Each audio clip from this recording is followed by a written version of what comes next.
Hi friends, welcome back to simple lifestyle YouTube channel. ನಾನು ನಿಮ್ಮ ಅಮೂಲ್ಯ. ಇವತ್ತು ನಾನು ಚಿಲ್ಲಿ ಚಿಕನ್ ಮಾಡೋದು ಹೇಗೆ ರೆಸ್ಟೋರೆಂಟ್ ಸ್ಟೈಲಲ್ಲಿ ಅಂತ ತೋರಿಸ್ತಾ ಇದ್ದೀನಿ. ಇದನ್ನು ಮಾಡೋಕ್ಕೆ ನಾನು 1/2 kg ಚಿಕನ್ನ ನೀಟಾಗಿ ತೊಳೆದು ಅದಕ್ಕೆ 1 ಟೇಬಲ್ ಸ್ಪೂನಷ್ಟು ಸಾಲ್ಟ್ ಹಾಕ್ಕೊತಾ ಇದ್ದೀನಿ. ಮತ್ತು 1 ಟೇಬಲ್ ಸ್ಪೂನಷ್ಟು ಪೆಪ್ಪರ್ ಪೌಡರ್ ಹಾಕ್ಕೊತಾ ಇದ್ದೀನಿ. 1 ಟೇಬಲ್ ಸ್ಪೂನಷ್ಟು ಚಿಲ್ಲಿ ಪೌಡರು ಮತ್ತು 1 ಟೇಬಲ್ ಸ್ಪೂನಷ್ಟು ಗರಂ ಮಸಾಲ ಪೌಡರು. ಮತ್ತು ಬೈಂಡಿಂಗೋಸ್ಕರ ನಾನಿಲ್ಲಿ 2 ಟೇಬಲ್ ಸ್ಪೂನಷ್ಟು ಕಾರ್ನ್ಫ್ಲೋರ್ನ ಯೂಸ್ ಮಾಡ್ತಾಯಿದ್ದೀನಿ. ಕಾರ್ನ್ಫ್ಲೋರ್ ಹಾಕೋದ್ರಿಂದ ಬೈಂಡಿಂಗ್ ನೀಟಾಗಿ ಬರುತ್ತೆ, ಮಸಾಲೆ ಎಲ್ಲ ನೀಟಾಗಿ ಅಂಟ್ಕೊಳ್ಳುತ್ತೆ ಅಂತ ಹೇಳಿ. ಮತ್ತೀಗ ನಾನಿಲ್ಲಿ ವಿನೆಗರ್ ಹಾಕ್ಕೊತಾ ಇದ್ದೀನಿ. 1 ಸ್ಪೂನಷ್ಟು ವಿನೆಗರ್ ಹಾಕ್ಕೊತಾ ಇದ್ದೀನಿ.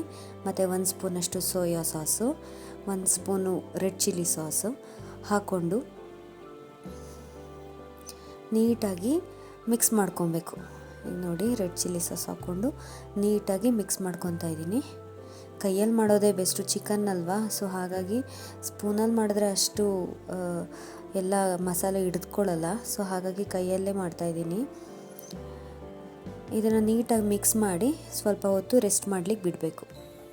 ನೆಕ್ಸ್ಟ್ ಇವಾಗ ಗ್ಯಾಸ್ ಹಚ್ಕೊಂಡು ಗ್ಯಾಸಲ್ಲಿ ಎಣ್ಣೆ ಕಾಯಕ್ಕೆ ಇಟ್ಕೊಂಡಿದ್ದೆ.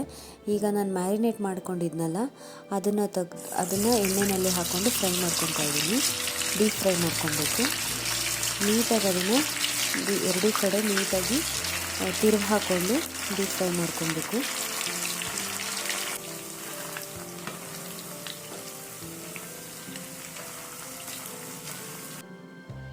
ನೀಟಾಗಿ ಬೆಂದಿದೆ. ಇವಾಗ ನಾನು ಇದನ್ನು ಡ್ರೈನರ್ಗೆ ಹಾಕ್ಕೊತಾ ಇದ್ದೀನಿ. ಅದು ಚಿಕನ್ ನೀಟಾಗಿ ಬೇಯಬೇಕು ಫ್ರೆಂಡ್ಸ್, ಇಲ್ಲ ಅಂದರೆ ಚೆನ್ನಾಗಿರಲ್ಲ ಅದು.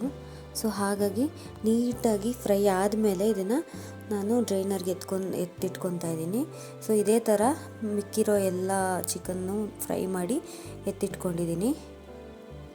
ನೆಕ್ಸ್ಟ್ ಇವಾಗ ಒಂದು ಬೌಲಿಗೆ ಸ್ವಿಸ್ವಾನ್ ಚಟ್ನಿನ 1 ಟೇಬಲ್ ಸ್ಪೂನ್ ಹಾಕ್ಕೊಬೇಕು. 1 ಸ್ಪೂನಷ್ಟು ಮತ್ತು 1 ಸ್ಪೂನಷ್ಟು ಸೋಯಾ ಸಾಸು, 1 ಸ್ಪೂನಷ್ಟು ವಿನೆಗರು ಮತ್ತು 1 ಸ್ಪೂನಷ್ಟು ಚಿಲ್ಲಿ ಸಾಸು ಹಾಕ್ಕೊಂಡು ಅದನ್ನು ನೀಟಾಗಿ ಮಿಕ್ಸ್ ಮಾಡ್ಕೊತಾ ಇದ್ದೀನಿ. ಇವಾಗ ಬಾಣಲಿನ ಕಾಯಕ್ಕಿಟ್ಟಿದ್ದೀನಿ. ಇದಕ್ಕೆ ನೋಡಿ, ಇದೆಲ್ಲ ಕಟ್ ಮಾಡಿ ಇಟ್ಕೊಂಡಿದ್ದೆ. ಇವಾಗ ಫೈನ್ ಚಾಪ್ ಆಗಿರೋ ಬೆಳ್ಳುಳ್ಳಿನ ಹಾಕ್ಕೊತಾ ಇದ್ದೀನಿ ಮತ್ತು ಜಿಂಜರ್ನ ಹಾಕ್ಕೊತಾ ಇದ್ದೀನಿ. ಒಂದು 3 ಮೆಣಸಿನ್ಕಾಯಿ ತೊಗೊಂಡಿದ್ದೆ. ಮೆಣಸಿನ್ಕಾಯಿ ನಿಮ್ಮ ಖಾರ ಎಷ್ಟು ಬೇಕೋ ಅಷ್ಟೊಂದು ತೊಗೋಬೋದು. ನೆಕ್ಸ್ಟು ನಾವೀಗ ಆಲ್ರೆಡಿ ಕಟ್ ಮಾಡಿ ಇಟ್ಕೊಂಡಿರೋ ಆನಿಯನ್ನು ಮತ್ತು ಕ್ಯಾಪ್ಸಿಕಮ್ಮು ಮತ್ತು ಟೊಮ್ಯಾಟೊ ಹಾಕ್ಕೊಂಡು ಫ್ರೈ ಮಾಡ್ಕೋಬೇಕು. ಅದನ್ನು ತುಂಬ ಫ್ರೈ ಮಾಡೋ ನೆಸೆಸಿಟಿ ಇಲ್ಲ, ಜಸ್ಟ್ ಅದು ಕ್ರಿಸ್ಪಿನೆಸ್ ಹಾಗೇ ಇರಬೇಕು, ಜಸ್ಟ್ ಫ್ರೈ ಮಾಡಬೇಕಷ್ಟೇ. ನಾವೀಗ ಮಿಕ್ಸ್ ಮಾಡಿ ಇಟ್ಕೊಂಡಿರೋ ಸಾಸಸ್ನ ಹಾಕ್ಕೊಂಡು ನೀಟಾಗಿ ಫ್ರೈ ಮಾಡ್ಕೋಬೇಕು. ನೆಕ್ಸ್ಟ್ ಇವಾಗ ಸ್ವಲ್ಪ ಸಾಲ್ಟ್ ಹಾಕಬೇಕು. ಸಾಲ್ಟ್ನ ನೋಡಿ ಹಾಕಬೇಕು, ಯಾಕಂದರೆ ಚಿಕನ್ಗೂ ಕೂಡ ಹಾಕಿದ್ವಿ.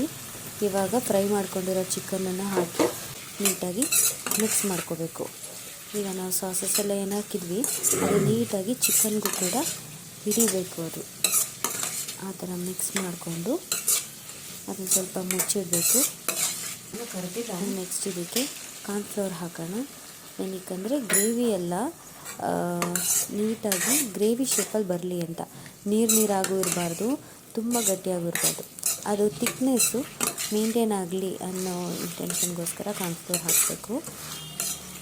ಇವಾಗ ನೀಟಾಗಿ ಒಂದು ಮಿಕ್ಸ್ ಕೊಟ್ಟು ಅದನ್ನು 2 ಮಿನಿಟ್ಸು ಬೇಯೋಕ್ಕೆ ಒಲೆ ಮೇಲೆ ಸಿಮ್ ಮಾಡಿ ಇಡೋಣ. ಇವಾಗ ಇದು ಆಗಿದೆ, ನೀಟಾಗಿ ಬೆಂದಿದೆ. ಇದು ನೀವು ನೋಡ್ಬೋದು, ನೀಟಾಗಿ ಮಸಾಲೆ ಎಲ್ಲ ಹಿಡ್ದಿದೆ. ಇವಾಗ ಇದನ್ನು ಪ್ಲೇಟಿಗೆ ಟ್ರಾನ್ಸ್ಫರ್ ಮಾಡ್ಕೊಳ್ಳೋಣ. ನೋಡಿ ಫ್ರೆಂಡ್ಸ್, ರೆಸ್ಟೋರೆಂಟ್ ಸ್ಟೈಲಲ್ಲೇ ಅದು ನೋಡಲಿಕ್ಕೂ ಹಾಗೆ ಕಾಣಿಸ್ತಿದೆ, ತುಂಬ ಚೆನ್ನಾಗಾಗಿದೆ.